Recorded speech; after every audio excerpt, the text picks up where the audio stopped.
نحمده ونصلي ونسلم على رسوله الكريم اما بعد فاعوذ باللہ من الشیطان الرجیم بسم اللہ الرحمن الرحیم۔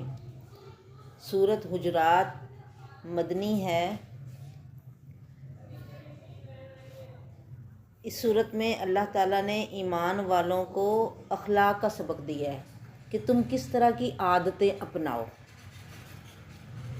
اخلاق کا تعلق یعنی تمہارا اللہ سے تعلق کیسا ہونا چاہیے، اور یعنی اللہ کے ساتھ جب معاملہ ہو تو پھر کس طرح کرنا ہے، یا اس کے رسول کے ساتھ جب معاملات ہوں تو کیسے کرنا ہے، یعنی بتایا گیا ہے اس صورت میں۔ فاسق لوگوں کے ساتھ کس طرح کا معاملہ کرنا ہے، ایمان والوں کے ساتھ کس طرح کا معاملہ کرنا ہے، وہ سامنے موجود ہوں تو کیسے کرنا ہے، اور اگر نہ موجود ہوں تو کیسے کرنا ہے۔ یعنی اس صورت میں یہ ساری باتیں بتائی گئی ہیں۔ اور یا ایھا الذین آمنوا کے لفظ کے ساتھ شروع کیا گیا نا، اے لوگو جو ایمان لائے ہو، جنہوں نے کلمہ لا الہ الا اللہ محمد الرسول اللہ پڑھ لیا ہے۔ اب تمہیں کیا کرنا ہے؟ پہلی بات کہ لا تقدموا بین یدی اللہ و رسولہ، لا تقدموا، نہ تم آگے بڑھو، نہ تم قدم بڑھاؤ۔ قدم یقدموا، قدم سے ہے نا، قدم آگے بڑھنے کے لیے ہوتا ہے نا، آگے بڑھنا، اپنے آپ کو آگے بڑھانا۔ نہ تم آگے بڑھو بین یدی اللہ، اللہ کے آگے، و رسول ہی، اور اس کے رسول سے، یعنی ان کے آگے نہیں آنا۔ اب اللہ سے آگے کوئی کیسے ہو سکتا ہے؟ مطلب جب اللہ کی بات تمہارے سامنے آئے تو تمہیں اپنی بات نہیں پیش کرنی، بلکہ اللہ کی بات کو ترجیح دینی ہے اور اس کے پیچھے چلنا ہے۔ ایسے ہی رسول اللہ صلی اللہ علیہ وسلم سے آگے نہیں بڑھنے کا کیا مطلب ہے؟ جب نبی صلی اللہ علیہ وسلم موجود تھے اس دنیا میں، تب بھی مطلب کہ آپ کوئی ان کے آگے نہ آئے، ان کے پیچھے پیچھے چلو۔ نبی کی ہستی ایسی ہے کہ اس کو فالو کیا جائے، اس کے پیچھے چلا جائے، اس کی پیروی کی جائے، ان کی اتباع کی جائے۔ اتباع کرنا مطلب ان کے قدموں پہ قدم ٹکانا، پیچھے پیچھے چلنا، آگے نہیں بڑھنا۔ لا تقدموا، نہ تم آگے بڑھو اللہ اور اس کے رسول کے، واتقوا اللہ، لوگو اللہ سے ڈرو، ان اللہ سمیع علیم، بے شک اللہ سننے والا، علیم جاننے والا ہے۔ یعنی تمہارے دلوں میں تقوی ہونا چاہیے، اللہ اور اس کے رسول کی محبت، ان کا احترام، کہ جب ان کی بات آ جائے تو پھر اپنی بات یا اپنی رائے پیش نہیں کرنی، یا کسی بڑے کی بات کو ان کے سامنے نہیں لے کے آنا کہ فلاں تو ایسے کہتا ہے۔ نہیں، جب اللہ اور اللہ کے رسول کی بات آئے تو بس اس کو مان لو، اور اللہ کا ڈر اپنے دلوں میں رکھو۔ بے شک اللہ سمیع، سننے والا ہے، یعنی تم جو بھی بولتے ہو وہ سن لیتا ہے، علیم، اور تم جو کرتے ہو وہ اس کو جانتا ہے، اسے مطلب اسے اس کا پتہ چل جاتا ہے، وہ علم والا ہے۔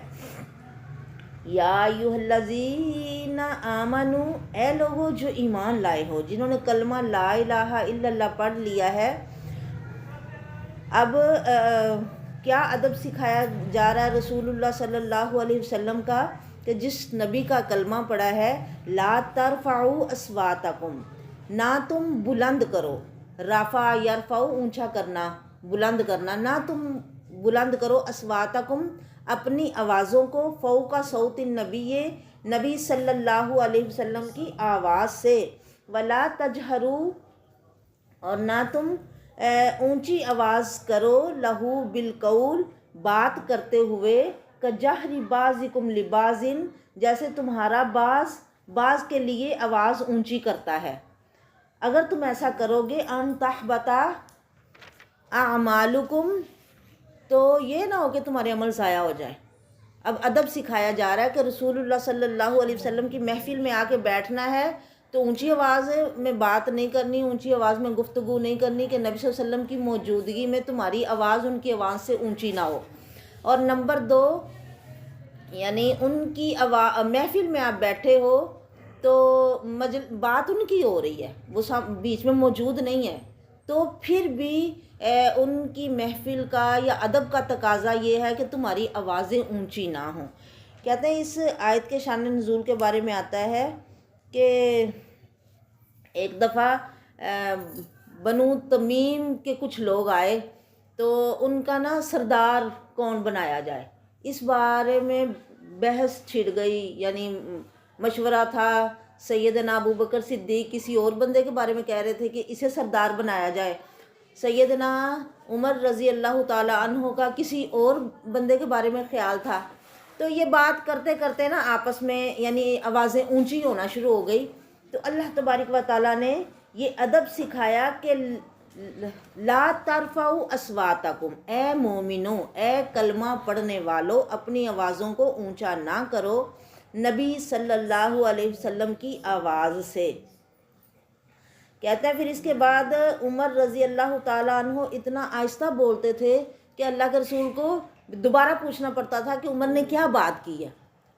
مطلب آگے بہت بڑی وعید آ رہی ہے نا کہ نبی کا ادب کیا ہے کہ ان کے سامنے آہستہ آواز میں بات کرو، نیچی آواز میں بات کرو، اور وَلَا تَجْهَرُوا لَهُ بِالْقَوْلِ كَجَهْرِ بَعْضِكُمْ لِبَعْضٍ، اور نہ جس طرح تم آپس میں ایک دوسرے کے ساتھ اونچی آواز کرتے ہو نا، جب بندہ آپس میں اپنے ہم مرتبہ لوگوں کے ساتھ بات کرتا ہے تو یا ان کا نام لیتا ہے تو مطلب اونچی آواز سے بولتا ہے، یا جیسے مرضی ایک دوسرے کو بلاتے ہیں، مذاق کرتے ہیں، ہنستے ہیں، تو فرمایا نبی محمد کا مقام صلی اللہ علیہ وسلم بہت بلند، اونچا، بڑا عالی شان ہے، یعنی اللہ کے بعد سب سے اونچی ہستی یا مقام و مرتبے والی کوئی ذات ہے تو وہ محمد صلی اللہ علیہ وسلم ہے۔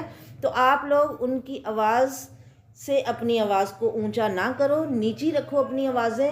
اور نمبر 2 کہ ان کی جیسے تم آپس میں ایک دوسرے کو بلاتے ہو یا آواز اونچی کرتے ہو اپنے بعض کے سامنے، تو ایسے ان کے سامنے نہ کرو، یہ نہ ہو کہ تمہاری عمل ضائع ہو جائے اور تمہیں پتہ بھی نہ چلے کہ جو نیکیاں کی ہیں وہ پیچھے ضائع ہو جائیں۔ اب یہ آیت سننے کے بعد نا ثابت بن قیس ایک صحابی تھے، بڑی اونچی آواز والے تھے۔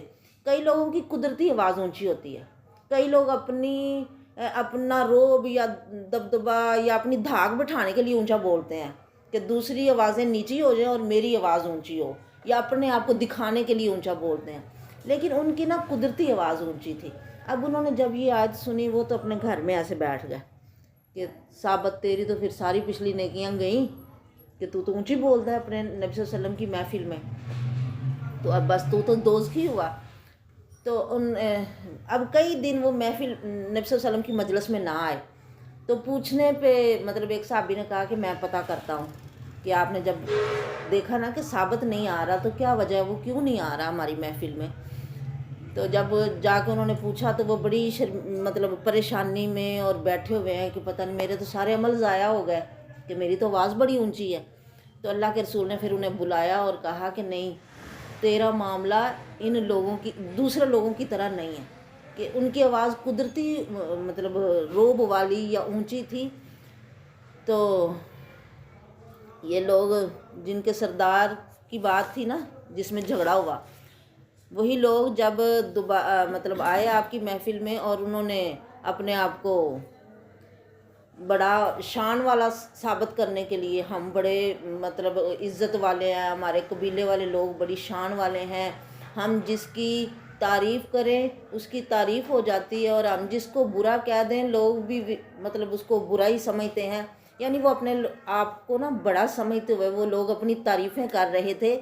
تب اس موقع پہ نبی صلی اللہ علیہ وسلم نے ثابت بن قیس کو بلا کے کہا کہ اب تم ان کے سامنے بات کرو، یعنی اونچی اور بھاری اور روب والی آواز کی وجہ سے پھر وہ لوگ خاموش ہو گئے، اور انہیں لگا کہ جو ہم اپنی عزت بیان کر رہے تھے یا ہم اپنے آپ کو بڑا سمجھ رہے تھے یعنی ہم کچھ نہیں، کہ اللہ سب سے زیادہ تعریف والا ہے، شان والا ہے، جس کی وہ تعریف کر دے اصل میں تعریف والا وہ ہے، اور جس کی وہ برائی کر دے اصل میں برا وہ ہے۔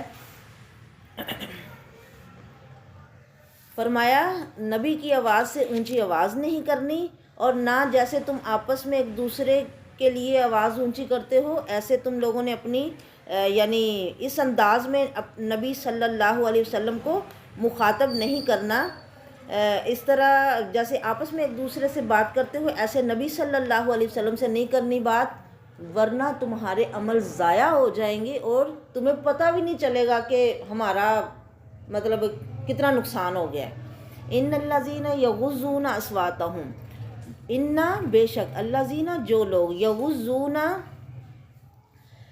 اپنی آوازیں نیچی رکھتے ہیں عند رسول اللہ صلی اللہ علیہ وسلم کے سامنے، اولئک الذین امتحن اللہ قلوبہم للتقوی، یہی لوگ ہیں کہ اللہ نے جانچ لیا ان کے دلوں کو تقوی کے لیے۔ امتحانہ کہتے ہیں چاندی کو صاف ستھرا کرنا، یا اس کو جب بھٹی میں سونا یا چاندی وغیرہ تپایا جاتا ہے نا تو میل شیل نکل کے تو وہ بالکل صاف خالص ہو جاتی ہے۔ امتحانہ کا مطلب امتحان لے لیا، یعنی اللہ نے ان لوگوں کے دلوں کا، یا اللہ نے ان کے دلوں کو جانچ لیا، ان کی جانچ پڑتال کر لی، یا اللہ نے ان کے دلوں کو خالص کر دیا تقوی کے لیے کہ ان کے دلوں میں تقوی بیٹھ گیا۔ لہم مغفرۃ و اجر عظیم، یعنی نبی صلی اللہ علیہ وسلم کی محفل میں بیٹھنے والے لوگوں کی بات ہو رہی ہے جو اللہ کے رسول کے سامنے آتے ہیں لیکن اپنی آوازیں اونچی نہیں کرتے، تو اللہ کہتے ہیں یہی لوگ ہیں کہ امتحن اللہ نے جانچ لیا ہے ان کے دلوں کو، خالص کر لیا ہے ان کے دلوں کو تقوی کے لیے۔ لہم مغفرۃ و اجر عظیم، ان کے لیے بخشش اور بہت بڑا اجر ہے۔ ان الذین، بے شک جو لوگ ینادون کا آواز دیتے ہیں آپ کو، من وراء الحجرات، حجروں کے پیچھے سے، اکثرہم لا یعقلون، اکثر ان میں بے عقل لوگ ہیں۔ اب جب یہ لوگ جن کی میں پیچھے بات بتا چکی ہوں، بنی تمیم کے لوگ آئے، وہ اپنے طور پہ مطلب بڑی شان و شوکت والے اور اپنے آپ کو بہت کچھ سمجھنے والے، یا سمجھتے تھے کہ ہم مطلب بڑے لوگ ہیں، تو آتے ہی انہوں نے نا مطلب اپنا آپ دکھانے کے لیے افراتفری مچا دی اور اونچی اونچی آواز سے بولنے لگے، یا محمد یا محمد باہر آؤ اور ہم سے بات کرو، دیکھو ہم آئے ہیں۔ تو آپ کو پتہ ہے ایک بندہ جو مطلب جس کے اوپر اتنی ذمہ داری ہے، وہ ساری لوگوں کی تعلیم و تربیت کرنے والا، اللہ کی وحی یا اللہ کا پیغام لوگوں کو پہنچانے والا، اور تھوڑی دیر کے لیے جب وہ اپنے گھر میں آرام کرنے گیا ہے تو پھر اسے اس انداز میں نہیں بلانا چاہیے۔ نبی علیہ الصلوۃ والسلام کے جو صحابہ تھے آپ کے پاس اٹھنے بیٹھنے والے، وہ تو نہیں کبھی ایسے کرتے تھے، لیکن جو کوئی باہر سے آتا تھا نا بے ادبی، وہ لوگ یعنی جنہیں زیادہ علم نہیں ہوتا تھا کہ کس طرح بات کرنی ہے یہاں، تو وہ آ کے ایسے کچھ بدو لوگ بھی اللہ کے رسول کی محفل مطلب آپ کے پاس آئے اور آپ کو نہ پا کے انہوں نے حجروں کے باہر ہی آوازیں دینا شروع کر دی۔ حجرات حجرے کی جمع ہے، حجرہ کمرہ، چھوٹا کمرہ۔ اب اللہ کے رسول صلی اللہ علیہ وسلم کی بیویوں کے یعنی الگ الگ کمرے تھے، یا الگ الگ آپ سمجھو کہ گھر تھے ان کے، اور کوئی بڑے بہت بڑے کمرے نہیں تھے، چھوٹے چھوٹے کمرے، اور جن کے اوپر دروازے موٹی اون کے نا کالے رنگ کے دروازے پردے پڑے ہوئے تھے۔ تو اللہ کے رسول اب نہیں پتا کہ وہ کس کمرے میں ہیں، کس بیوی کے پاس ہیں، تو وہ باہر سے ہی انہوں نے آوازیں لگانا شروع کر دی، تو اللہ تعالیٰ کو یہ برا لگا، نبی صلی اللہ علیہ وسلم کو بھی برا لگتا تھا، یعنی کوئی بھی بندہ جو اتنے بڑے اونچے مقام مرتبے والا ہے، اب تھوڑی دیر اپنے گھر میں آرام کرنے گیا ہے اور اسے آرام ہی نہ کرنے دیا جائے اور اس کے آرام کا کوئی خیال ہی نہ رکھا جائے، تو اللہ کے رسول کو بھی برا لگتا تھا، لیکن وہ شرم کے مارے چپ رہتے تھے، کسی کو کچھ کہتے نہیں تھے۔ پر اللہ تو فرمایا نا، ان اللہ لا یستحیی، اللہ نہیں شرماتا حق بات بیان کرنے سے، اللہ تعالیٰ بیان فرما دیتے ہیں۔ بے شک ان الذین، بے شک جو لوگ ینادونا کا آپ کو آوازیں دیتے ہیں، من وراء الحجرات، حجروں کے باہر سے، اکثرہم لا یعقلون، اکثر ان میں بے عقل ہیں۔ وَلَوْ أَنَّهُمْ صَبَرُوا حَتَّى تَخْرُجَ إِلَيْهِمْ لَكَانَ خَيْرًا لَهُمْ، حالانکہ وہ اپنی بڑی تعریفیں کر رہے تھے جب وہ آئے نا، ہم ایسے ہیں اور ہم بڑی شان والے ہیں، ہم جس کی شان بیان کر دیں وہ شان والا بن جاتا ہے، ہم جس کی مذمت بیان کر دیں وہ مذمت والا ہو جاتا ہے۔ تو اللہ کے رسول نے ان کے جواب میں کہا کہ نہیں، کہ اللہ ہے کہ وہ اللہ ہی تعریف والا ہے، اللہ شان والا ہے، وہ جس کو شان دے اصل شان اس کی ہے، اور جس کو وہ کہے کہ یہ مذموم ہے یا مذمت والا ہے یا طعن والا ہے، تو وہ حقیقت میں مطلب برا ہے۔ تو اب اللہ نے ان کے بارے میں فرمایا لا یعقلون، انہیں عقل نہیں ہے، انہیں نہیں پتہ کہ وہ کتنے بڑے مقام میں آئے ہیں۔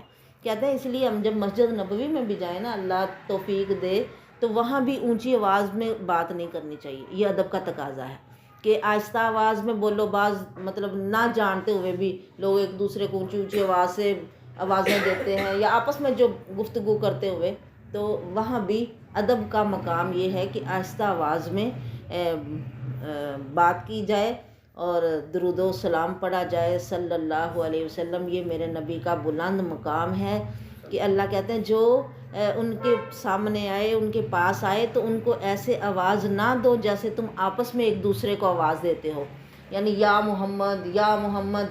اب آپ کو پتہ ہے پورے قرآن پاک میں کہیں اللہ نے نبی کو محمد یا محمد کہہ کے نہیں پکارا، حالانکہ باقی نبیوں کے ناموں کے ساتھ پکارا ہے انہیں، جیسے یا آدم، یا موسیٰ، یا عیسیٰ، ایسے، لیکن نبی صلی اللہ علیہ وسلم کو ان کے نام کے ساتھ نہیں بلکہ ان کے خوبصورت لقبوں کے ساتھ پکارا ہے۔ یا ایھا الرسول، اے رسول، یا ایھا المزمل، یا ایھا المدثر، یا ایھا النبی، ہیں اس طرح محمد کا نام آیا ہے قرآن پاک میں 4 دفعہ، اور 5ویں دفعہ احمد کا لفظ آیا ہے، لیکن ایسے نہیں کہا جیسے دوسرے نبیوں کو پکارا نا۔ یہ اللہ تعالیٰ نے ادب سکھایا ہے آخری نبی محمد صلی اللہ علیہ وسلم کا۔ فرمایا وہ آوازیں دینے کی بجائے اگر صبر کرتے، آ تو گئے ہیں، یعنی انتظار کرتے کہ ابھی ظہر کی نماز پڑھنے کے لیے نبی نے آنا ہی تھا، تو یہ ان کے لیے زیادہ اچھا ہوتا۔ واللہ غفور الرحیم، اللہ بے حد بخشنے والا، نہایت رحم کرنے والا ہے۔ یا ایھا الذین آمنو، اے لوگو جو ایمان لائے ہو۔ اب آپ دیکھیں ساری آیتیں شروع ہو رہی ہیں نا اسی سے، یا ایھا الذین آمنو، یا ایھا الذین آمنو، اور اللہ نے نبی صلی اللہ علیہ وسلم کا کلمہ پڑھنے والوں کو بھی کتنے اچھے لفظوں سے مخاطب کیا ہے، بلایا ہے، اے مومنو، اے ایمان والو، اے کلمہ پڑھنے والو، یا ایھا الذین آمنو، اے جو ایمان لا چکے ہو کلمہ لا الہ الا اللہ محمد الرسول اللہ پڑھ کے، ان جاءکم، اگر آئے تمہارے پاس، فاسقن، کوئی فاسق، بے نابین، کوئی خبر لے کر، فتبینوا، تو اس کی تحقیق کیا کرو۔ یعنی اگر بندے کو ہوتا ہے نا کہ کوئی انسان قابل اعتماد ہوتا ہے کہ یہ صحیح بات کرتا ہے، اس کی بات پہ بندے کو بھروسہ ہوتا ہے، لیکن کچھ لوگوں کی بات پہ انسان کو یقین نہیں ہوتا، یعنی ایسا بندہ جس پہ آپ کو یقین نہیں ہے اور آپ کو پتہ ہے کہ یہ مطلب غلط بیانی بھی کرتا ہے، تو فرمایا جب وہ کوئی خبر لے کر آئے تمہارے پاس تو تم اس کی تحقیق کرو، نہ تو اس کو بالکل ہی رد کر دو، ہو سکتا ہے اس کی بات سچی ہو، کئی دفعہ غلط کہنے والے بھی کچھ صحیح کہہ دیتے ہیں، اور نہ ہی اس کی بات سن کے کہ اس پہ فوراً کوئی ایکشن لو، یہ نہ ہو کہ تم کچھ غلط کر بیٹھو، ان تصیبو، یہ کہ تم پہنچ جاؤ، قومن، کسی قوم کو، بجہالت، نادانی یا لا علمی کی وجہ سے پہنچا دو کوئی نقصان، فتصبحوا علی ما فعلتم نادمین، پھر تم خود ہی اس پر شرمندہ یا پشیمان ہو جاؤ۔ یعنی ایسا نہیں کرنا، بلکہ جب کوئی، اب میں شروع میں بتایا تھا نا کہ اس صورت میں اخلاق سکھائے جا رہے ہیں کہ اللہ کی بات کو آپ نے کیسے لینا ہے، نبی محمد کا ادب احترام کیا ہے، ان کے آگے نہیں بڑھنا، اور ان کی آواز سے اونچی اپنی آواز نہیں کرنی، اور جیسے آپس میں ایک دوسرے کو بلاتے ہو ایسے انہیں نہیں بلانا، اور جب وہ اپنے آرام کے لیے ہوں تو ان کو آوازیں نہیں دینی، مطلب وہ خود ہی، تمہیں جب آؤ ان سے ملنے کے لیے تو وہاں بیٹھ کے انتظار کرو کہ وہ خود ہی آئیں، تو پھر ان سے اپنی بات کرو۔ اب یہاں ہے کہ اگر کوئی فاسق گنہگار خبر لے کر آئے تو اس کی خبر کو بغیر تحقیق کے نہیں لینا آپ نے، یعنی کوئی بھی بات اگر آپ سنو تو پھر اس کی تحقیق کرو، کیونکہ بعض دفعہ ہم کسی کی بھی بات سن کے پھر اس کو پلے سے باندھ کے، تو اب گھروں میں بھی اگر گھریلو سطح پہ دیکھا جائے تو مطلب کسی کی بات پہ 2 گھروں میں لڑائی پڑ جاتی ہے، ہاں، اور اگر بڑا ملکی سطح پہ بھی دیکھا جائے تو ایک دوسرے کو لڑانے کے لیے لوگ اس طرح کی باتیں کرتے ہیں، تو فرمایا کہ جب کوئی بات ایسی سنو تو اس کی تحقیق کرو اور پھر اس کے بعد کوئی بھی قدم اٹھانا ہے تو اٹھاؤ. یہ نہ ہو کہ بغیر تحقیق کے تم کچھ کر لو پھر بعد میں اس پہ شرمندہ ہو جاؤ. ندامت اور پشیمانی، پتہ جب انسان کچھ غلط کر لیتا ہے تو پھر اس کو وہ کتنا پچھتاوا ہوتا ہے کہ سمجھ میں نہیں آتا کہ اب میں کیا کروں. تو اس پچھتاوے سے بچانے کے لیے اللہ کہہ رہے ہیں کہ جب کوئی بات سنو تو اس کی تحقیق کرو. وَاعْلَمُوا، اور جان لو، یہ علم حاصل کرو کہ اس بات کا یقین رکھو، یہ بات تمہارے علم میں ہونی چاہیے کہ ان فیکم رسول اللہ، بے شک تم میں اللہ کا رسول موجود ہے. یعنی زندگی میں رسول اللہ صلی اللہ علیہ وسلم کے بنفس نفیس موجود ہونے اور آپ کی وفات کے بعد کتاب و سنت کے موجود ہونے کے باوجود جو شخص اپنی رائے پر اصرار کرتا ہے، اپنی رائے کو بڑا سمجھتا ہے کہ میں زیادہ عقل والا ہوں یا مجھے زیادہ سمجھ ہے یا اس دور میں تو یہ نہیں ہو سکتا، تو یہ غلط بات ہے.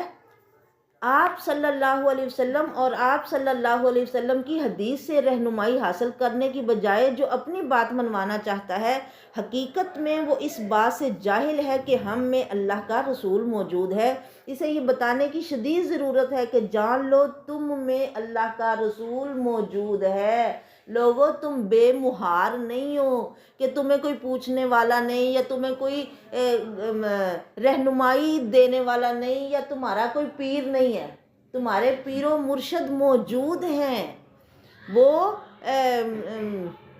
جب اپنی زندگی میں تھے تو تب رہنمائی کرتے رہے، اور جب اب وہ اس دنیا میں نہیں ہیں تو ان کی کتابیں، ان کا بتایا ہوا علم آپ لوگوں کے پاس ہے. ان وَعْلَمُوا، یہ جان لو، یہ علم تمہیں ہونا چاہیے کہ ہمارے پیر و مرشد ہیں اور ہمیں ان کے طریقے پہ چلنا ہے. جان لو بے شک تم میں اللہ کے رسول ہیں.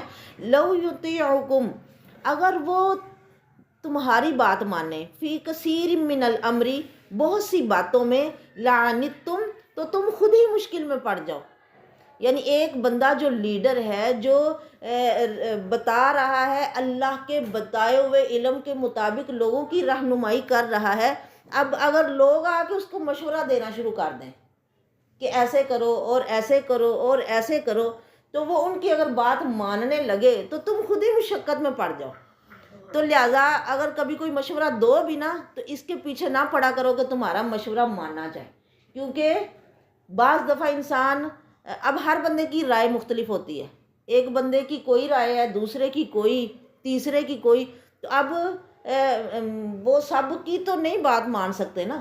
اب وہ کریں گے جو اللہ کا حکم ہے اور جو لوگوں کے لیے صحیح ہے. اس لیے فرمایا تم زیادہ باتوں میں اپنی مرضی منوانے کی یا اپنی سوچ پیش کرنے کی کوشش نہ کیا کرو، بلکہ وہ کرو جو اللہ اور اس کے رسول نے تمہیں دے دیا ہے، بتا دیا ہے. فرمایا اگر دین رائے کے مطابق ہوتا نا، رائے مطلب سوچ، ایک بندے کی کوئی سوچ، دوسرے کی کوئی دوسری، تیسرے کی کوئی تیسری، اگر دین رائے کے مطابق ہوتا تو پیروں کا مسح ہم اوپر سے کرتے ہیں نا، پھر اگر دین رائے کے مطابق ہوتا تو پیروں کا مسح نیچے سے کرنا مطلب لوگ سمجھتے کہ زیادہ صحیح ہے، کیونکہ پیر نیچے سے گندے ہوتے ہیں، اوپر سے تو نہیں ہوتے. پر حکم کیا ہے؟ اوپر مسح کرنا ہے، اوپر مسح کرنا ہے. لوگوں، یہ جان لو کہ تم میں اللہ کے رسول موجود ہیں، ان کی اتباع کرنا تمہارے اوپر ضروری ہے، فرض ہے.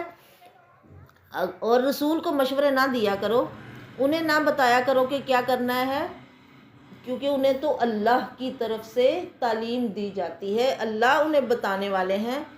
اگر لو یطیعکم، اگر وہ اطاعت کریں تمہاری، فی کثیر من الامر، بہت سے کاموں میں، لعنتم، تو تم خود ہی مشقت میں پڑ جاؤ، پھر وہ تم سے ہی نہ ہو. جیسے مثلا ایک دفعہ اللہ کے رسول نے رات کو نماز پڑھائی رمضان میں.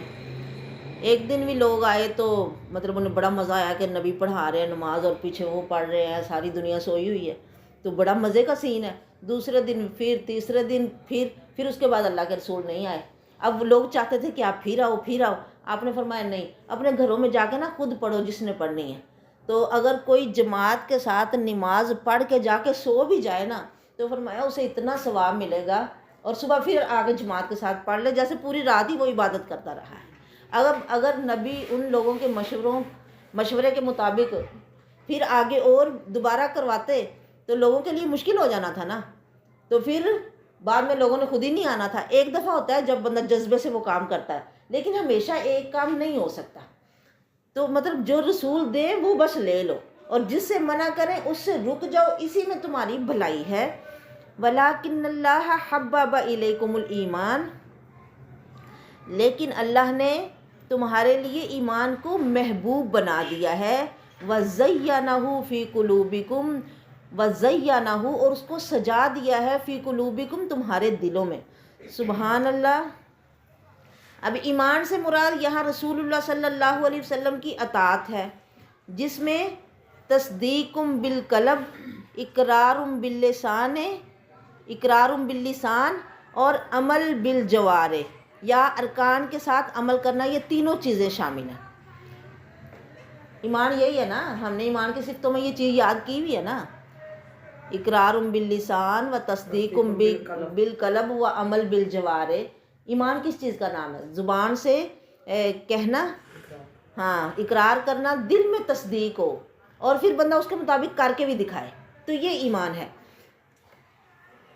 اللہ نے تمہارے لیے ایمان کو پسند کر لیا ہے، یا وَزَيَّنَهُ فِي قُلُوبِكُمْ، اور اسے تمہارے دلوں میں سجا دیا ہے، مزین کر دیا، سجا دیا۔ جب جو کوئی چیز دل میں سج جاتی ہے نا تو پھر وہ مطلب مشکل بھی ہو تو وہ کرنا مشکل نہیں لگتا۔ دل ہی ہے نا اصل چیز، تو دل ہے۔ جب دل کچھ کرنا چاہتا ہے تو انسان ہر وہ کام کر گزرتا ہے جو وہ اس کے دل میں آئے۔ ہاں، تو اگر دل سے ہی نہ کوئی بندہ کام کرنا چاہے، وہ پھر جتنا بھی آسان ہو، پھر وہ اس کے لیے مشکل ہی مطلب اس کو نظر آتا ہے کہ نہیں یہ کیسے ہو سکتا ہے، تو وہ کیسے ہو سکتا ہے۔ تو اب ایمان والوں کی اللہ نے خوبی بیان کی ہے کہ ان کے دلوں میں ایمان کو سجا دیا ہے کہ وہ خوشی سے رسول اللہ کی اطاعت پر کاربند ہو گئے ہیں۔ اس لیے بعض اوقات اگر بشریت کی وجہ سے کوئی غلطی بھی ہو جائے، مگر ایمان کی محبت اور کفر سے نفرت کی بدولت تم جلد ہی اللہ تعالیٰ کی طرف رجوع کرتے ہو اور گناہوں سے باز رہتے ہو۔ وَكَرَّهَ إِلَيْكُمُ الْكُفْرَ وَالْفُسُوقَ وَالْعِصْيَانَ۔ اب یہ تین چیزوں کی بات ہے کہ اللہ نے مومنوں کے دلوں میں ایمان کو سجا دیا ہے، اور ان کے دلوں میں کفر کی، فسق کی اور عصیان کی نفرت ڈال دی ہے۔ دو چیزیں ہی ہیں کہ جب یہ ٹھیک ہوتی ہیں تو پورا جسم ٹھیک ہوتا ہے، زبان اور دل، اور اگر یہی دونوں خراب ہو جائے نا تو پورا جسم بگڑ جاتا ہے۔ کہتا ہے روز صبح پورا جسم ان کے آگے ہاتھ جوڑتا ہے، اگر تم سیدھے رہے نا تو ہم سارے سیدھے رہیں گے، اگر تم بگڑ گئے تو پورا جسم بگڑ جائے گا۔ تو اب دل کی بات ہے کہ دل یعنی جو چیز دل میں سج جائے، خوبصورت لگے، تو وہ بالکل یہ اینک لگانے کی طرح ہے نا، سبز رنگ کی لگاؤ تو ساری چیزیں سبز نظر آتی ہیں، اور اگر کالی لگا لو تو کالی نظر آئیں گی۔ ایسے ہی جس کے دل میں ایمان سج گیا، اب اس کو ایمان پہ عمل کرنا پھر مشکل نہیں رہتا، اور پھر اس کو ایمان کے کاموں میں، ایمان کی باتوں میں مزہ آتا ہے، لذت ملتی ہے، یہ سب کرنا اس کو آسان ہوتا ہے۔ اللہ ہمارے دلوں میں بھی یہ ایمان اسلام کی محبت ڈال دے، اور ہمیں بھی ان لوگوں میں شامل کرے جن کے بارے میں اللہ نے کہا کہ وَلَٰكِنَّ اللَّهَ حَبَّبَ إِلَيْكُمُ الْإِيمَانَ۔ صحابہ کی بات ہو رہی ہے نا، اللہ کہتا ہے تمہارے دلوں میں اللہ نے ایمان کو محبوب بنا دیا، کہ ایمان انہیں کتنا پسند ہے کہ ایمان کو چھوڑنا ایسے ہی ناپسند ہے جیسے کسی کو آگ میں ڈالا جانا ناپسند ہے، اور تمہارے دلوں میں اس کو سجا دیا، اور تمہارے دلوں میں ناپسند بنا دیا، کس کو؟ کفر کو، فسق کو اور عصیان، نافرمانی کو۔ اولئک ھم الراشدون، جن لوگوں کے دل ایسے ہیں اصل میں وہی بھلائی والے یا ہدایت والے لوگ ہیں۔ اللہ ہمیں بھی ان میں کرے۔ یہ صحابہ کی تعریف کی اللہ نے، اور نبی صلی اللہ علیہ وسلم کے ساتھ والوں کی۔ فضلا من اللہ و نعمہ، اللہ کی طرف سے فضل اور نعمت کی وجہ سے۔ واللہ علیم حکیم، اور اللہ سب کچھ جاننے والا، کمال حکمت والا ہے۔ وَإِن طَائِفَتَانِ مِنَ الْمُؤْمِنِينَ اقْتَتَلُوا فَأَصْلِحُوا بَيْنَهُمَا۔ اب مومنوں کی آپس میں لڑائیاں بھی ہو جاتی ہیں، تو لڑائی کرنے کے بعد ایک جماعت مطلب کافر یا دوسری مومن، یا ایک مومن یا دوسری کافر نہیں ہوگی، بلکہ دونوں مومن ہی رہیں گے۔ اب دیکھیں نا، اللہ فرماتے ہیں وَإِن طَائِفَتَانِ مِنَ الْمُؤْمِنِينَ، اگر مومنوں میں سے دو جماعتیں آپس میں لڑ پڑیں تو وہ دونوں مومن ہی رہیں گی، ہو جاتی ہے لڑائی۔ اقتتلوا، وہ آپس میں لڑائی کریں، فَأَصْلِحُوا بَيْنَهُمَا، تو فرمایا اب تمہیں کیا کرنا ہے کہ ان دونوں جماعتوں میں صلح کروا دو۔ یہ نہیں ہو کہ الگ بیٹھ کے تو ان دونوں جماعتوں کا تماشا دیکھو، بلکہ آگے بڑھ کے ان میں صلح کروانے کی کوشش کرو۔ فَإِن بَغَتْ إِحْدَاهُمَا، پس اگر بغت بغاوت کرے یا چڑھائی کرے یا زیادتی کرے، احداہما، ان دونوں جماعتوں میں سے ایک، علی الاخری، دوسری پر، تو فقاتلوا التی تبغی حتی تفیء الی امر اللہ، فقاتلوا، پس تم لڑائی کرو، التی، اس جماعت سے، تبغی، جو بغاوت کر رہی ہے یا جو چڑھ رہی ہے، جو غلط کر رہی ہے۔ یہ نہ ہو کہ آپ دیکھو کہ میرا فائدہ کس میں ہے، یا میری کون سی جماعت میرے زیادہ کلوز ہے، یا میری رشتہ داری کس کے ساتھ ہے، نہیں، بلکہ تم انصاف کی بات کرو، حق کا فیصلہ کرو، اور اس جماعت سے لڑائی کرو، اس کے خلاف چلو، حتیٰ کہ تفیء الی امر اللہ، کہ وہ پلٹ آئے اللہ کے حکم کی طرف، اور اگر وہ ٹھیک ہو جائے، وہ بھی بات کو مان لے اور اپنی بغاوت چھوڑ دے، تو پھر خواہ مخواہ اس کے ساتھ، مطلب یہ نہیں کہ اب میں اس سے لڑ پڑا ہوں تو اب میں نے اس کے ساتھ لڑائی رکھنی ہے، نہیں، ٹھیک ہے، جب وہ پلٹ آئے تو تم بھی پلٹاؤ۔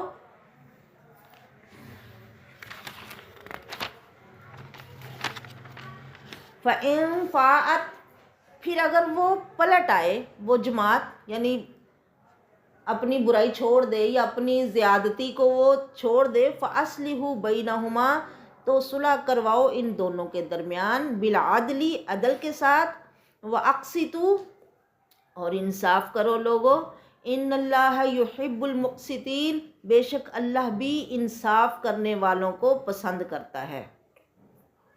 انما المؤمنون اخوۃ، مومن تو آپس میں بھائی بھائی ہیں، کوئی لڑ بھی پڑے تو ایمان کا رشتہ ایسا رشتہ ہے، آپس میں کوئی بھی تعلق نہ ہو تو تم بھائی بھائی ہو۔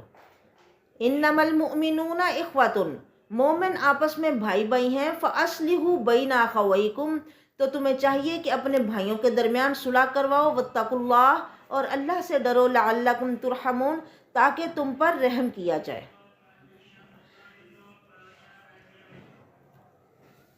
یا ایھا الذین آمنوا، اس کے بعد پھر وہی لفظ آئے، یا ایھا الذین آمنوا، اے لوگو جو ایمان لائے ہو، جو مومن ہو۔ ایمان کیا ہے؟ اقرار باللسان و تصدیق بالقلب و عمل بالجوارح، نیکیوں پر عمل کرنا۔ نیکی کس چیز کا نام ہے؟ جو ہر وہ کام نیکی ہے جو ہمارے نبی ہمیں کر کے بتائیں، اپنی مرضی سے ہم کچھ کریں تو وہ نیکی نہیں ہے، ٹھیک ہے؟ اور یہی بات ہے کہ لا تقدموا بین یدی اللہ و رسولہ، نبی کے پیچھے پیچھے چلنا ہے، آگے نہیں چلنا۔ اب مطلب جیسی انہوں نے زندگی، جیسے اللہ کے رسول نے فرمایا لوگوں نماز پڑھو جیسے مجھے پڑھتا ہوا دیکھتے ہو، تو نماز میں، وضو میں، روزے میں، اب روزہ چاند دیکھ کے رکھو اور چاند دیکھ کے ہی مطلب عید مناؤ، تو اب کوئی ایک دن پہلے ہی رکھ لے تو اللہ کے رسول نے اس سے منع کیا ہے، اپنی مرضی نہیں کرنی، ٹھیک ہے؟ دین نام ہے اللہ اور اس کے رسول کی باتوں کو ماننے کا۔ اب وضو میں ہر چیز 3 دفعہ دھونے کا ہے، تو کوئی کہے کہ میری تو تسلی نہیں ہوتی، میں 4-5 دفعہ دھوؤں، تو اب یہ نیکی نہیں رہے گی، یہ اس کی اپنی مرضی ہو جائے گی نا۔ یہ رسول اللہ سے آگے بڑھنا ہے، آگے نہیں بڑھو، بس ان کی ان کے نقش قدم پہ چلو اے لوگو جو ایمان لائے ہو. اب یہاں مومنوں کو اور مطلب اچھے اخلاق بتائے جا رہے ہیں کہ تمہیں ایک دوسرے کے ساتھ معاملات کیسے کرنے ہیں. لا یسخر قوم من قوم عسیٰ ان یکونوا خیرا منہم. لا یسخر، نہ مذاق اڑائے، قوم کوئی قوم، من قوم کسی قوم کا. اب مذاق کیوں کوئی کسی کا اڑائے گا؟ دو ہی وجہ ہوتی ہیں، یا تو کوئی بندہ اپنے آپ کو بہت بڑا سمجھتا ہے تکبر کرتے ہوئے، یا جب کسی سے کچھ عداوت بن جاتی ہے تو پھر بندہ مطلب اسے نہیں ٹکنے دیتا. تو فرمایا کوئی بھی بات ہو، کوئی بھی وجہ ہو. اب دیکھیں ہم دنیا میں دیکھتے ہیں کہ سارے لوگ ایک جیسے نہیں ہیں. اللہ نے ہر کسی کو دوسرے پہ کسی نہ کسی معاملے میں کوئی فوقیت دی ہے، کوئی برتری، کوئی فضیلت دی ہے. تو اس فضیلت کو لے کر ایک بندہ دوسرے کا مذاق اڑائے تو یہ درست نہیں ہے. اللہ فرماتے ہیں لا یسخر قوم من قوم عسیٰ ان یکونوا خیرا منہم.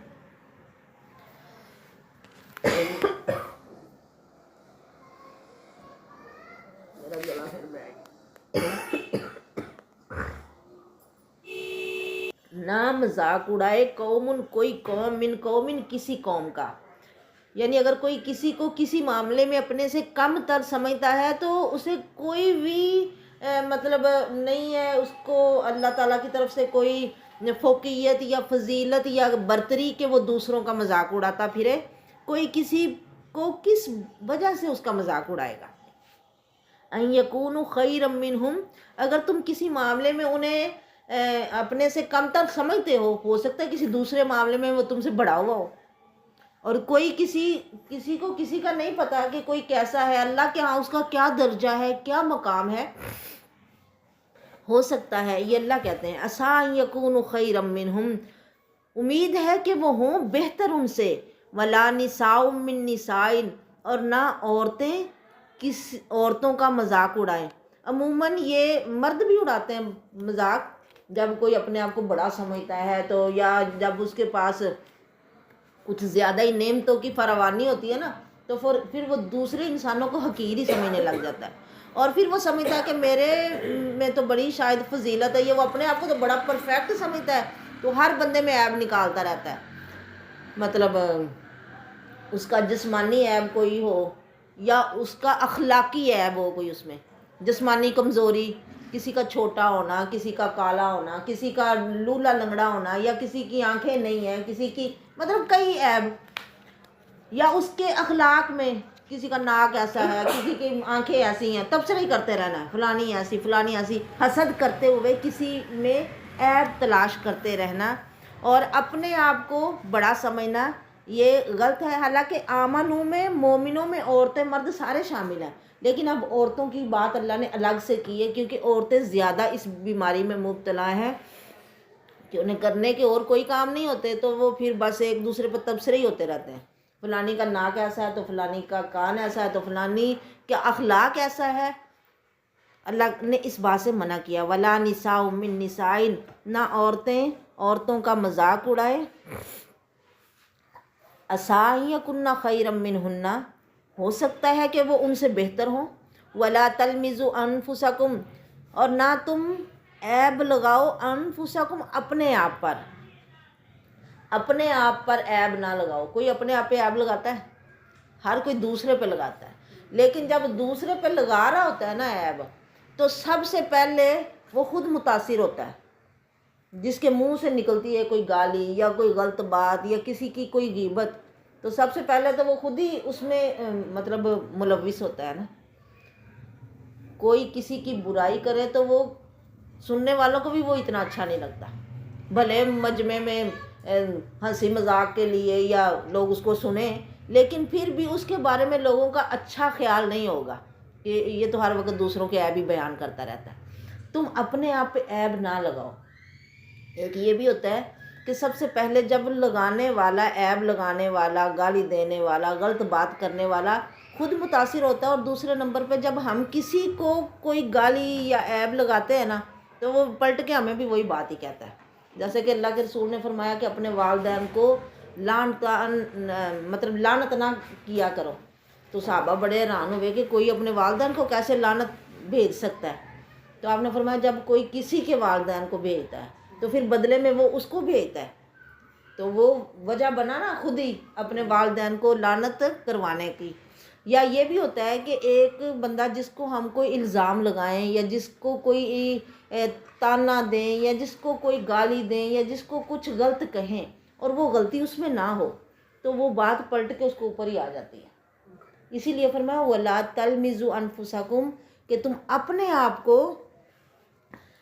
مطلب عیب نہ لگاؤ اپنے اوپر۔ وَلَا تَنَابَزُوا بِالْأَلْقَابِ اور نہ اپنے لوگوں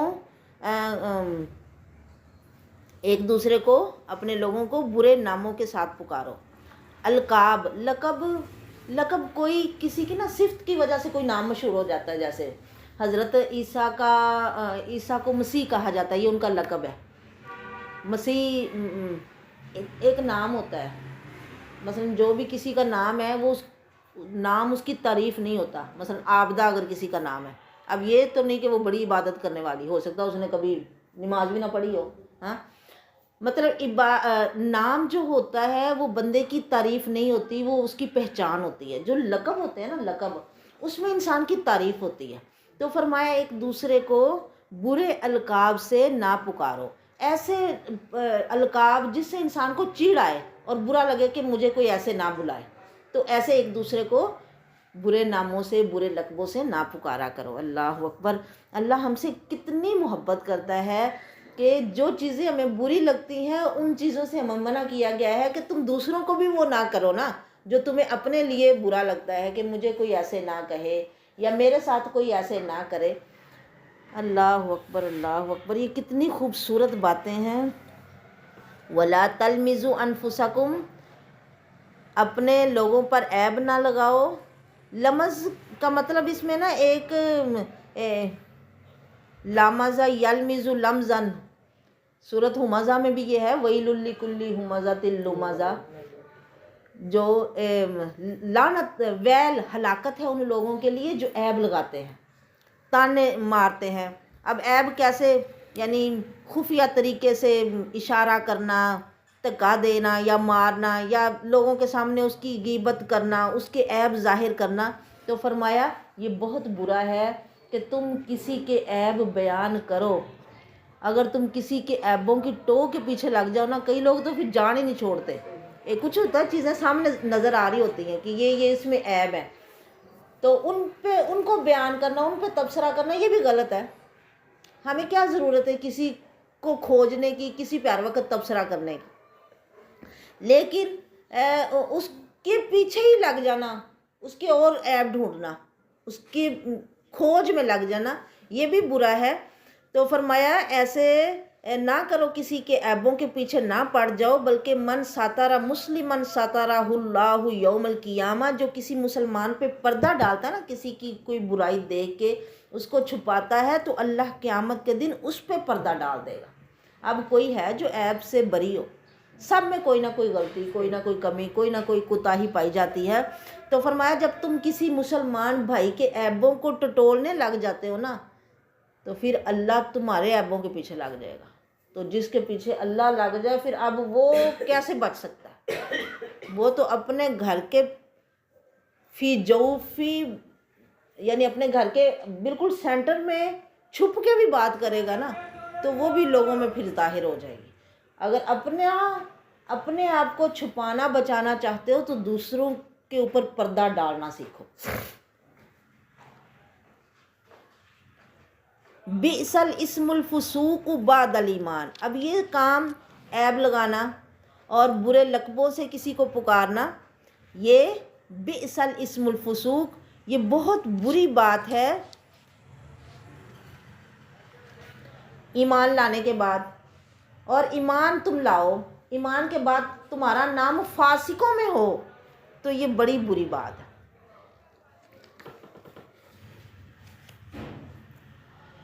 فسق کا کیا مطلب ہے؟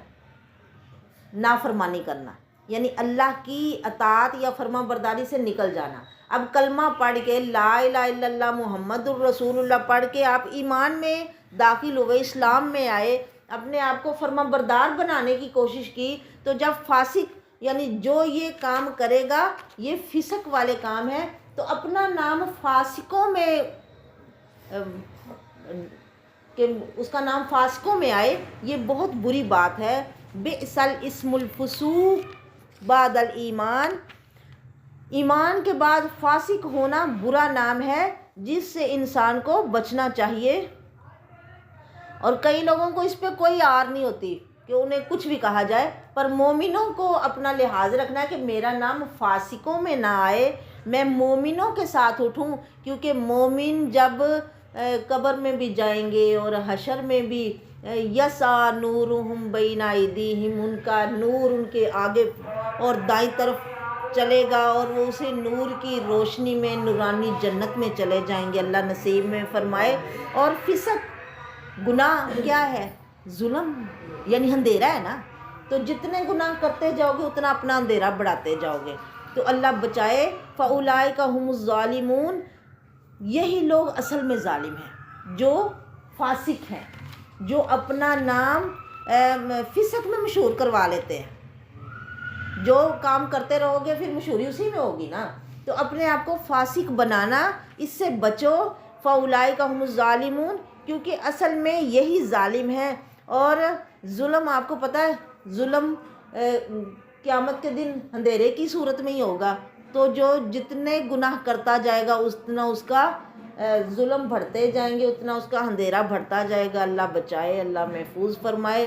یا ایھا الذین آمنو، پھر وہی بات آئی، اے لوگو جو ایمان لائے ہو، اجتنبوا، اجتناب کرو، بچو، پرہیز کرو، کس سے؟ کثیر من الظن، بہت سے گمانوں سے۔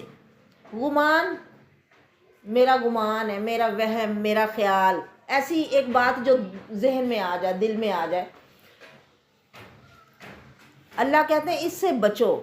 ان بعض الظن اسم، اکثر جو گمان ہوتے ہیں، خیال ہوتے ہیں، وہم ہوتے ہیں، وہ تو گناہ ہی ہوتے ہیں۔ تو جو پھر انسان کے خیال ہوتے ہیں، جو انسان سوچتا ہے، پھر وہی اس کے بعد میں لفظ بنتے ہیں، اور جو انسان سوچتا ہے پھر اسی کے مطابق ہی وہ عمل کرتا ہے، تو یہ تمہارے اپنے لیے برا ہے۔ تمہیں اپنے آپ کو ان چیزوں سے بچانا ہے، نکالنا ہے۔ گناہ سے بچو، برے گمانوں سے بچو، یہ گناہ ہوتے ہیں۔ ولا تجسسوا، تم ایک دوسرے کی جاسوسی نہ کرو۔ تجسس، تجسس کہتے ہیں کہ جیسے نبض پہ ہاتھ رکھ کے حکیم صاحب اندر کی بات جاننے کی کوشش کرتے ہیں نا، ایسے تم جاسوسی یعنی اندر تک ٹوک لگانا کہ اس کے اندر کیا ہے، جو باتیں یہ بظاہر کرتا کہ اندر سے بھی ایسا ہے، مطلب اتنا کسی کے بارے میں تم ڈیپلی سوچنے کی یا جاسوسی کرنے کی کوشش نہ کرو۔ ولا یغتب بعضکم بعضا، اور نہ ہی تمہارا بعض بعض کی غیبت کرے۔ غیبت مطلب اس کے پیچھے سے اس کی بات کرنا، وہ بات جو اس کے اندر موجود ہے، اگر موجود نہیں پھر بھی تم کر رہے ہو تو پھر تو بہتان لگا رہے ہو، اور یہ اس سے بھی بڑا گناہ ہے۔ أَيُحِبُّ أَحَدُكُمْ أَن يَأْكُلَ لَحْمَ أَخِيهِ مَيْتًا فَكَرِهْتُمُوهُ، فرمایا کیا یحبو پسند کرے گا تم میں سے کوئی ایک، ان یاکل یہ کہ وہ کھائے، لحم اخیہ اپنے بھائی کا گوشت، میتن جب کہ وہ مردہ ہو، فکرہتموہ تم اسے ناپسند کرو گے، یعنی تم وہ تو کھانا کبھی پسند نہیں کرتے پر باتیں کرنا پسند کرتے ہو، تو ان سے بچ جاؤ۔ ابو ہریرہ رضی اللہ تعالیٰ عنہ بیان کرتے ہیں کہ رسول اللہ صلی اللہ علیہ وسلم نے فرمایا کیا تم جانتے ہو غیبت کیا ہے؟ انہوں نے کہا اللہ اور اس کا رسول بہتر جانتے ہیں۔ آپ صلی اللہ علیہ وسلم نے فرمایا تمہارا اپنے بھائی کا ذکر ایسی چیز کے ساتھ کرنا جسے وہ ناپسند کرتا ہو۔ اب کئی باتیں ہم نہیں چاہتے کہ وہ ہمیں ان باتوں اس انداز میں ہمارا ذکر ہو یا ہمارا تذکرہ کیا جائے، تو جس بات کو وہ پسند نہیں کرتا اس بات کے ساتھ اس کا ذکر کرنا یہ بری بات ہے۔ عرض کیا گیا آپ یہ بتائیں کہ اگر میرے بھائی میں وہ چیز موجود ہو جو میں کہہ رہا ہوں تو کیا پھر بھی غیبت ہے؟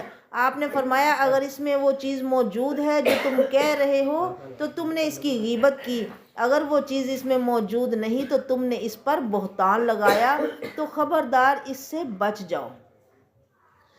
اب اس جملے میں غیبت سے کئی طریقوں سے شدید نفرت دلائی گئی ہے، چنانچہ اس میں غیبت کے ساتھ کسی بھائی کی عزت آبرو تار تار کرنے کو انسان کا گوشت کھانا قرار دیا، پھر کسی دوسرے انسان کا نہیں بلکہ اپنے بھائی کا، اور وہ بھی زندہ کا نہیں بلکہ مردہ بھائی کا، پھر ایسی شدید قابل نفرت چیز سے محبت کرنے کی آڑ دلاتے ہوئے پوچھا کہ اتنی گندی اور مکروہ چیز سے تو شدید نفرت ہونی چاہیے تھی، تو کیا تم نفرت کی بجائے اس سے محبت کرتے ہو؟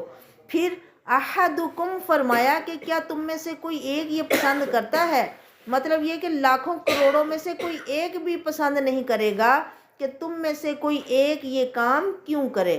جس طرح غیبت حرام ہے اسے سننا بھی حرام ہے، کیونکہ سننے والا بھی غیبت میں برابر کا شریک ہے۔ اگر وہ خاموش رہ کر تائید نہ کرے تو غیبت کرنے والے کو اس کام کی جرت ہی نہیں ہو سکتی۔ مطلب بندہ یہ کہے کہ چھوڑو بھائی ہم کوئی اپنی بات کرتے ہیں تو پھر اگلا نہیں نہ کرے گا، تو جب ہم چسکا لینے کے لیے سنے اور سناؤ اور سناؤ تو پھر اگلے کو بھی شے ملتی، پھر وہ بھی بات کرتا ہے۔ اب نبی صلی اللہ علیہ وسلم کا آپ طریقہ دیکھیں کہ آپ فرمایا کرتے تھے مجھے نا میرے سامنے کسی کی بات نہ کیا کرو، یعنی میں چاہتا ہوں کہ جب بھی میں جس سے ملوں میرا دل اس کے لیے صاف ہو، اور یہ اچھی بات ہے کہ ہمارے دل دوسروں کے لیے صاف رہیں، اور رات کو سونے سے پہلے ہمیں اپنا محاسبہ کرنا چاہیے اور دل کو صاف کر کے سوئیں، کیونکہ جو یہ بغض کینے اور مطلب یہ ساری چیزیں ہیں نا، ایسی یہ دلوں کی بیماریاں، جب ان کو لے کر ہم اللہ کی بارگاہ میں جاتے ہیں تو پھر اس عبادت میں بھی کوئی مزہ نہیں ہے، اور اس میں بھی اتنا سرور نہیں ہے کہ جو ہونا چاہیے۔ تو ہمیں رات کو سونے سے پہلے اگر کسی کے بارے میں کوئی آ بھی گئی ہے نا چھوٹی تھوڑی بہت میل، تو وہ ہمیں نکال دینی چاہیے، اور ایک دوسرے سے صاف کر کے دل کو ہم رات کو سوئیں، پتہ نہیں صبح اٹھنا ہے کہ نہیں، یعنی اپنے آپ کو صاف کر کے سوئیں، کیونکہ اگر کینے دلوں میں پنپتے رہے اور یہ بڑھتے پھلتے پھولتے رہے، اب ہمیں تو حکم ہے کہ 3 دن سے زیادہ ہم کسی سے اپنا تعلق نہ توڑیں، رشتہ دار جو توڑے اس سے جڑ کے رہو۔ یہ باتیں کرنی آسان ہے میں سمجھتی ہوں، لیکن ہمیں عمل کرنا ہے، کوشش کرنی چاہیے کہ ہم یہ کرنے والے بنیں، سلام میں پہل کریں اور توڑنے والے سے جڑ کے رہیں، توڑنے والے نہ بنیں جوڑنے والے بنیں۔ اللہ توفیق دے۔ واتقوا اللہ، لوگو اللہ سے ڈرو۔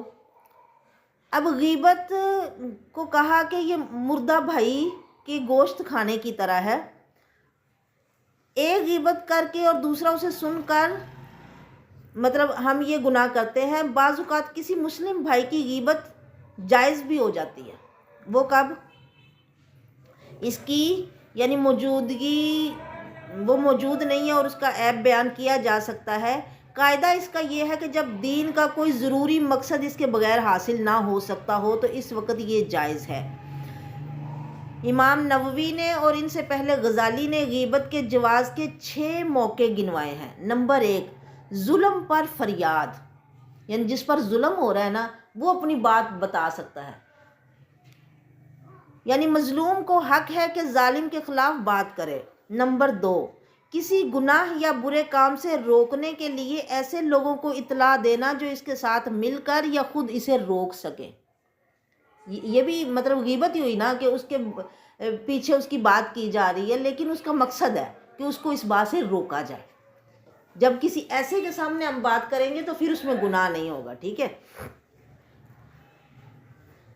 اگر مقصد صرف اس کام کرنے والے کی تذلیل ہو تو یہ جائز نہیں ہے، اور ہم عموماً یہی کام کرتے ہیں کہ صرف اس کی ویلیو کم کرنے کے لیے یا اس کو ذلیل کرنے کے لیے یا اس کی ہمیں برائی لوگوں میں پھیلانے کے لیے بات کی جاتی ہے ہم لیکن اگر اس کو روکنا مقصد ہو اس کام سے تو پھر کسی ایسے بندے سے بات کی جائے جو واقعہ میں اس کو روک سکے، ٹھیک ہے نا۔ فتویٰ لینے کے لیے مفتی کے سامنے کسی کا نقص ذکر کرے تو یہ جائز ہے۔ نمبر 3۔ نمبر 4، مسلمانوں کی خیر خواہی کے لیے اور انہیں شر سے بچانے کے لیے کسی کی برائی سے اگر بتایا جائے، خبردار کیا جائے تو یہ جائز ہے۔ نمبر 5، جو شخص کھلم کھلا اللہ کی نافرمانی کرتا ہو، لوگوں کو لوٹتا ہو، علانیہ شراب پیتا ہو، تو اس کے ان گناہوں کا ذکر جائز ہے جن کو چھپانے کی وہ ضرورت ہی محسوس نہیں کرتا، اور جن کا ذکر کیا جائے تو اسے برا محسوس ہی نہیں ہوتا، کیونکہ غیبت ان چیزوں کا ذکر ہے جسے وہ ناپسند کرے۔ کئی لوگوں کو تو اپنا عیب فخر ہی لگتا ہے۔ کوئی شخص کسی لقب کے ساتھ مشہور ہو اور اس کے بغیر اس کی پہچان نہ ہوتی ہو اور اسے برا بھی نہ جانتا ہو تو اسے اس لقب سے ذکر کرنا جائز ہے، خواہ اس میں اس کا کوئی نقص ہی بیان ہو رہا ہو۔ مثلا کئی لوگ مطلب ان کا کسی برائی کے ساتھ ان کا نام لیا جاتا ہے اور انہیں برا نہیں لگتا، وہ مشہور ہو چکے ہوتے ہیں اس کے ساتھ، تو اس میں بھی گناہ نہیں ہے۔ واتقوا اللہ، لوگوں اللہ کا تقوی اپنے دلوں میں رکھو، ڈرو اللہ سے، اللہ کا تقوی اختیار کرو۔ ان اللہ تواب الرحیم، بے شک اللہ توبہ قبول کرنے والا بے حد مہربان ہے۔ یا ایہا الناس، اے لوگو، اب پہلے اللہ صرف مومنوں سے مخاطب تھے کہ تمہیں کیا کرنا اور کیا نہیں کرنا، اب ساری دنیا کے لوگوں سے مخاطب ہے۔ اے لوگو، یا ایہا الناس، اے ساری دنیا کے لوگو، انا خلقناکم من ذکر و انثی، بے شک ہم نے تمہیں پیدا کیا ایک مرد سے اور ایک عورت سے، وجعلناکم شعوبا و قبائل، اور ہم نے تمہارے شعوباً قومیں بنا دی، و قبائل اور قبیلے بنا دیے۔ پچھلی آیات میں جن 6 گناہوں سے منع فرمایا، ان کا بنیادی سبب اپنے آپ کو اونچا اور دوسروں کو نیچا سمجھنا ہے۔ مذاق کوئی کسی کا تبھی اڑائے گا نا جب اپنے آپ کو بہتر سمجھتا ہو۔ جاہلیت میں اپنے قبیلے کی خوبیوں پر فخر اور دوسروں کو حقیر سمجھنے کی بیماری عام تھی، اس لیے اللہ تعالیٰ نے فرمایا کہ اے لوگو، ہم نے تمہیں ایک مرد اور ایک عورت یعنی آدم اور حوا سے پیدا کیا ہے، اس لیے انسان ہونے میں تم سب برابر ہو۔ کسی خاص قوم، قبیلے یا ملک میں پیدا ہونے کی وجہ سے یا کسی رنگ یا زبان کی وجہ سے کسی کو کسی پر کوئی برتری حاصل نہیں، کیونکہ اصل سب کی ایک ہے، اور آدم مٹی سے بنے تھے، تو پھر اکڑ کس بات کی ہے؟ ان اکرمکم عند اللہ اتقاکم، بے شک تم میں زیادہ متقی اللہ کے ہاں وہ ہے، زیادہ عزت والا وہ ہے جو تقوی والا زیادہ ہے۔ رسول اللہ صلی اللہ علیہ وسلم نے فرمایا، اللہ تعالیٰ نے تم سے جاہلیت کی نخوت اور اس کے آباء و اجداد پر فخر کو ختم کر دیا ہے۔ آدمی 2 ہی قسم کے ہیں، متقی تقوی والا مومن یا بدبخت فاجر، 2 ہی بس ہیں قسمیں۔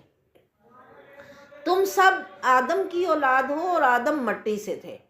کچھ آدمی ایسے لوگوں پر اپنا فخر کرنا چھوڑ دیں گے جو جہنم کے کوئلوں میں سے محض ایک کوئلہ ہے، یا پھر وہ فخر کرنے والے اللہ کے سامنے پخانے کے کیڑوں سے بھی زیادہ ذلیل ہوں گے۔ اللہ میری توبہ، استغفر اللہ، جو گندگی کو اپنی ناک سے دھکیلتے رہتے ہیں۔ یعنی تم کس پر فخر کر رہے ہو؟ بعض لوگ اپنے والدین پر یا اپنے بڑوں باپ دادا پہ فخر کرتے ہیں، فرمایا بھلے وہ دوزخ کے کوئلے بن چکے ہوں، تو کس چیز پہ فخر کرتے ہو؟ آپ صلی اللہ علیہ وسلم نے فرمایا، اے لوگو سن لو، تمہارا رب ایک ہے، تمہارا باپ ایک ہے۔ سن لو، نہ کسی عربی کو کسی اجمی پر کوئی برتری حاصل ہے، اور نہ کسی اجمی کو کسی عربی پر، نہ کسی سرخ کو کسی کالے پر، اور نہ کسی کالے کو کسی سرخ پر، مگر برتری کس وجہ سے ہے؟ تقوی کی وجہ سے۔ جو جتنا متقی ہے اس کا مقام اتنا اونچا ہے۔ نبی علیہ الصلوۃ والسلام نے فرمایا، اللہ تعالیٰ تمہاری صورتوں اور تمہارے مالوں کو نہیں دیکھتا، بلکہ وہ تمہارے دلوں اور تمہارے عملوں کو دیکھتا ہے۔ نبی صلی اللہ علیہ وسلم نے فرمایا اللہ نے میری طرف وہی فرمائی ہے کہ آپس میں تواضع اختیار کرو، حتیٰ کہ نہ کوئی کسی پہ فخر کرے اور نہ کوئی کسی پر زیادتی کرے۔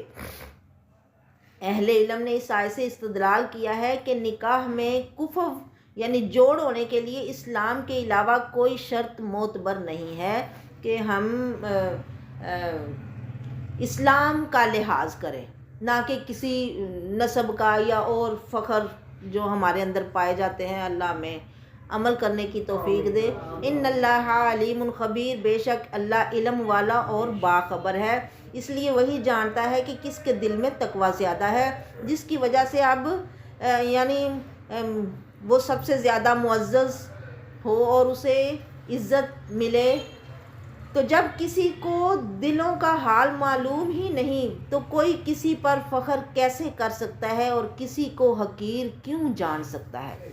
قالت الاعراب آمنا، عرابی یا بدو لوگوں نے کہا کہ آمنا، ہم ایمان لے آئے۔ یعنی عراب سے لوگ، مدینے کے ارد گرد رہنے والے لوگ اسلام کی قوت کو دیکھ کر مسلمان ہو گئے۔ دل میں تکذیب بھی نہیں تھی کہ انہیں منافق کہا جا سکے، مگر ابھی تک کچھ تردد باقی تھا اور ایمان یقین پوری طرح دل میں داخل نہیں ہوا تھا۔ تو فرمایا قل لم تؤمنوا، کہیے اے میرے نبی کہ تم ابھی مومن نہیں ہوئے یا تم ایمان میں ابھی پختہ نہیں ہوئے، ولیکن قولوا اسلمنا، لیکن ابھی تم کہو کہ ہم مسلمان ہوئے، یعنی ہم ماننے کے لیے تیار ہوئے ہیں۔ ایمان دلوں میں پختہ ہوتے ہوتے یعنی ایک وقت لگتا ہے، اور وہ مطلب اس کو پختہ ہونے کے لیے تمہیں عمل کی ضرورت ہے کہ تم مضبوطی کے ساتھ نبی صلی اللہ علیہ وسلم کے فرامین پر چلو۔ اب یہاں الفاظ پر غور فرمائیے کہ اللہ نے فرمایا کہ قل لم تؤمنوا ولکن اسلمتم، ان سے کہو کہ تم ایمان نہیں لائے بلکہ تم مسلمان ہو گئے ہو، بلکہ فرمایا لم تؤمنوا ولکن قولوا اسلمنا، تم ایمان نہیں لائے بلکہ یوں کہو کہ ہم اسلام لے آئے ہیں۔ یعنی اللہ تعالیٰ نے ان کے مومن ہونے کی نفی کے بعد ان کے مسلم ہونے کو تسلیم نہیں کیا، بلکہ یہ فرمایا کہ تم مسلم ہونے کا دعویٰ کر سکتے ہو، کیونکہ اللہ تعالیٰ کے ہاں مسلم وہی ہے جو تسلیم کرتا ہے، مان لیتا ہے نا۔ اب جو بھی مان لے وہ مطلب مان لے، تسلیم کر لے، وہ مسلمان ہے، اور مومن ہونا اس سے خاص ہے۔ اس کے ہاں اگر کسی کے دل میں یقین نہیں تو ظاہری اعمال کا بھی کچھ اعتبار نہیں۔ ہاں ظاہری طور پر اسلامی احکام کی پابندی کرنے والے کو اللہ کی طرف سے اسلام کا دعویٰ کرنے کی اجازت ہے کہ تم یہ نہ کہو کہ ہم مومن ہو گئے ہیں۔ رابیوں نے کہا، بدویوں نے کہا کہ آمنا، ہم مومن ہو گئے ہیں، تو فرمایا قل لم تؤمنوا، آپ میرے نبی نے کہو کہ تم مومن نہیں ابھی ہوئے یا تم ایمان نہیں لائے، ولیکن قولوا اسلمنا، لیکن تم کہو کہ ہم مسلمان ہوئے ہیں، ولما يدخل الایمان فی قلوبکم، ابھی ایمان تمہارے دلوں میں اچھی طرح مضبوطی کے ساتھ داخل نہیں ہوا۔ وَإِن تُطِيعُوا اللَّهَ وَرَسُولَهُ، اور اگر تم کہنا مانو اللہ اور اس کے رسول کا، لا يَلِتْكُم مِّنْ أَعْمَالِكُمْ شَيْئًا، تو وہ تمہیں تمہارے اعمال میں کچھ کمی نہیں کرے گا۔ یعنی ظاہر ہے ان دونوں کی اطاعت کی شرط اول ان پر سچے دل سے ایمان اور یقین رکھنا ہے، اس میں انہیں اخلاص اور یقین کی ترغیب دلائی ہے۔ یعنی اسلام کے احکام پر ثواب کی امید بھی اس وقت ہو سکتی ہے جب ظاہر اور باطن سے اللہ اور اس کے رسول کی اطاعت ہو۔ یہاں یہ بات قابل توجہ ہے کہ اللہ اور اس کے رسول کی اطاعت کے بعد اعمال کا ثواب، پورا ثواب دینا اور اس میں کمی نہ کرنا صرف اللہ تعالیٰ کا کام ہے، رسول اللہ کا نہیں ہے۔ فرمایا لا یلتکم من اعمالکم شیئا، کہ اللہ تمہارے عملوں میں کچھ کمی نہیں کرے گا جب تم ایمان لے آؤ گے یا مسلمان بن جاؤ گے۔ ان اللہ غفور الرحیم، بے شک اللہ بخشنے والا، رحم کرنے والا ہے۔ انما المؤمنون الذین آمنوا، ان کے، اب اللہ فرما رہے ہیں مومن کون ہے، پیچھے بھی آپ پڑھ کے آئے ہو نا جن کے دلوں کو اللہ نے ایمان کے لیے پسند کر لیا، ان کے دلوں میں ایمان کو سجا دیا، اور ان کو پسند ہے، ناپسند ہے کفر، عصیان اور فسق، نافرمانی۔ اب یہاں بھی ایمان کی تعریف فرمائی کہ مومن کون لوگ ہیں۔ انما المؤمنون الذین آمنوا باللہ ورسولہ۔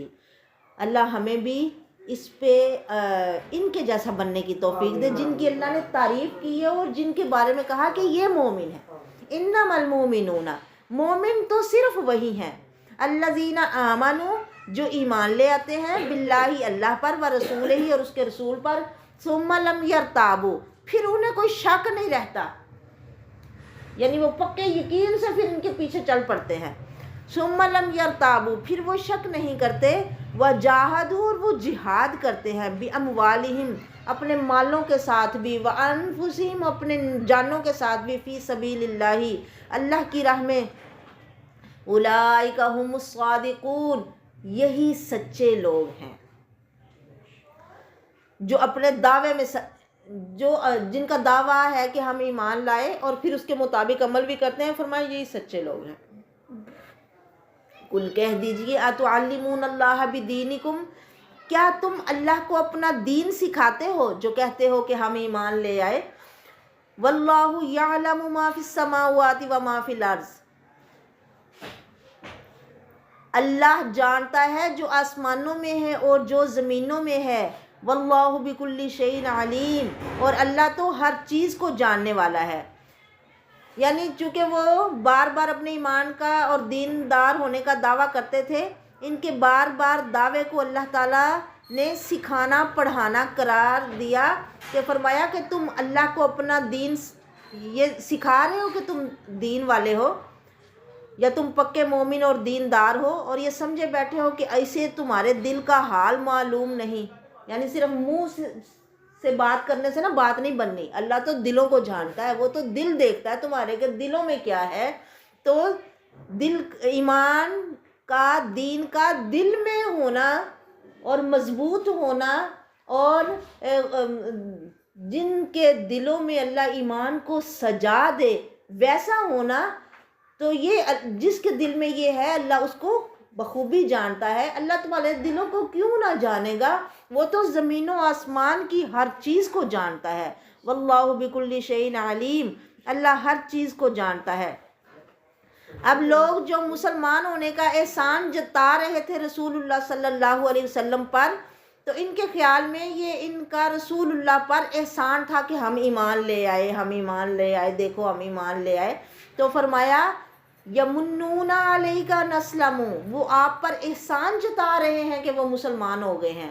قل لا تمنوا علی اسلامکم، میرے نبی نے کہو نہ تم احسان جتاؤ مجھ پر اپنے اسلام کا، مسلمان ہو کے تم نبی پر، اللہ پر کوئی احسان نہیں کر رہے ہو، بلکہ بل اللہ یمن علیکم، بلکہ یہ تو اللہ کا تم پر احسان ہے کہ ان ہداکم للایمان، اس نے تمہیں ایمان کی ہدایت دے دی، ورنہ کتنے ہیں جنہیں ہدایت ملتی نہیں ہے، وہ ایسے ہی دنیا سے چلے جاتے ہیں، اللہ معاف فرمائے۔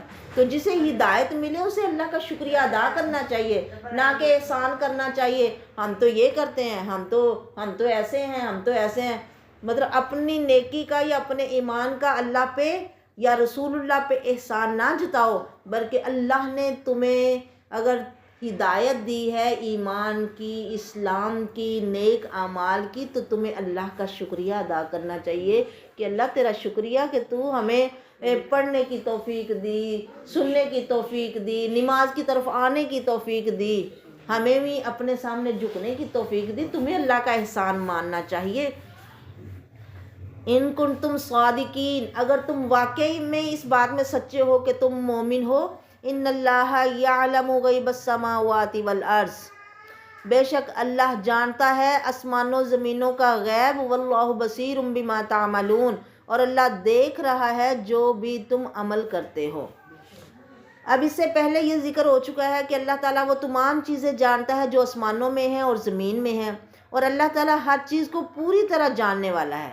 اس آیت میں اسی کی مزید تاکید فرمائی کہ یہ نہ سمجھنا کہ وہ آسمان زمین کی انہی چیزوں کو جانتا ہے جو ظاہر ہیں، بلکہ فرمایا وہ ان چیزوں کو بھی جانتا ہے جو نگاہوں سے اوجھل ہیں، غائب ہیں، بھلے وہ پہلے گزر چکی ہیں یا اب موجود ہیں یا آئندہ آئیں گی، یعنی وہ سب اگلے پچھلے سب کو جانتا ہے، کیونکہ کسی کو خبر نہیں کہ اس کے غیب میں کیا لکھا ہے اور اس کا انجام کیا ہونے والا ہے۔ ایمان کی نعمت اس کے پاس موت تک رہے گی بھی کہ نہیں۔ تو اس لیے دعا بھی کرنی چاہیے کہ اللہ خاتمہ ایمان پہ کرنا ہے، تو اپنی کسی نیکی پہ اتراؤ نہیں بلکہ اللہ کا شکریہ ادا کرو، اس کے آگے اور جھکو کہ تو نے ہمیں توفیق دی، ورنہ ہم تو یہ نہیں کر سکتے تھے۔ دیکھا نا اللہ اپنے نیک بندوں کی خوبی بیان کرتے ہوئے کہتے ہیں جب وہ جنت میں چلے جائیں گے نا تو اللہ کی تعریف کریں گے اور کہیں گے اللہ لولا ان ہدان اللہ، اگر تو ہمیں اس کی ہدایت نہ دیتا تو ہم تو نہیں آ سکتے تھے نا یہاں تک۔ یہ اللہ کی ہی توفیق ہے کہ وہ لوگوں کو صراط مستقیم کی رہنمائی کرتا ہے یا سیدھی راہ دکھاتا ہے۔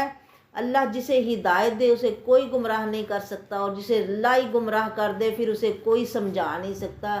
اللہ ہمیں، ہماری اولادوں کو، ہمارے بڑوں کو اپنی سیدھی راہ پہ چلائے اور اسی پہ ہی خاتمہ فرمائے، ایمان پہ، اسلام پہ۔ وما علیہ الا البلاغ وآخر دعوانا الحمد للہ رب العالمین۔